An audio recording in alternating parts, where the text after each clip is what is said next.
Welcome to my video on the early southern Mesopotamian city-state, Uruk. For starters, where is it?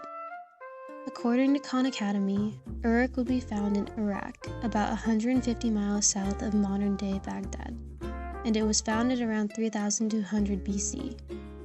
Now you're probably wondering, what is Uruk known for?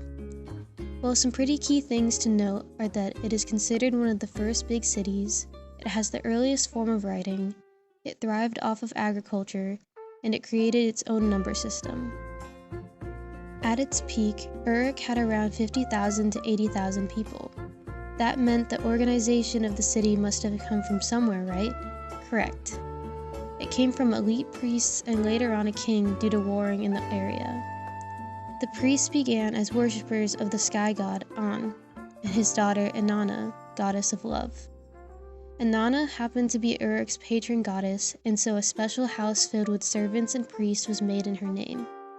This soon became a symbol of power and a way for the priests to organize contributions. Later on, more temples were built to distribute surplus food. How do we know all of this, though? Thankfully, as I mentioned before, Uruk was found to have one of the earliest forms of writing. This was amazingly preserved due to the use of clay tablets that were written on in a wet state with reeds. Another use for the tablets was to record 100 standard professions, from the king's roll to supervisors, priests, gardeners, smiths, cooks, and many more. This meant that the social hierarchy consisted of elites, commoners who owned land or didn't, and slaves. The beginning stages of Uruk's writing came from needing to keep inventory. But fast forward for 100 years and they were able to use symbols and abstract numbers. This system led to viewing 360 degrees as a circle. Another interesting fact about their writing system is that it produced hymns, funeral songs, and the first superhero story titled The Epic of Gilgamesh. Gilgamesh is believed to be one of Uruk's early rulers.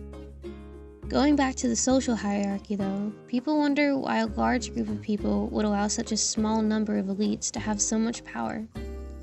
Some may say that the non-elites traded power for security, protection, and organization. Whatever the answer may be, it ended up with Uruk being quite a successful city for a long time. However, there is the decline.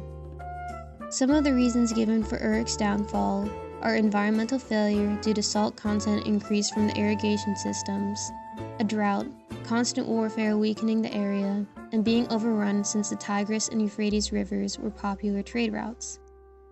Even though such an amazing city had come to an end, Uruk displayed awe-inspiring innovation for its time. From socio-political hierarchies to its advanced written language, we are still studying what knowledge it has to offer us to this day. I hope you enjoyed this video and thank you for watching.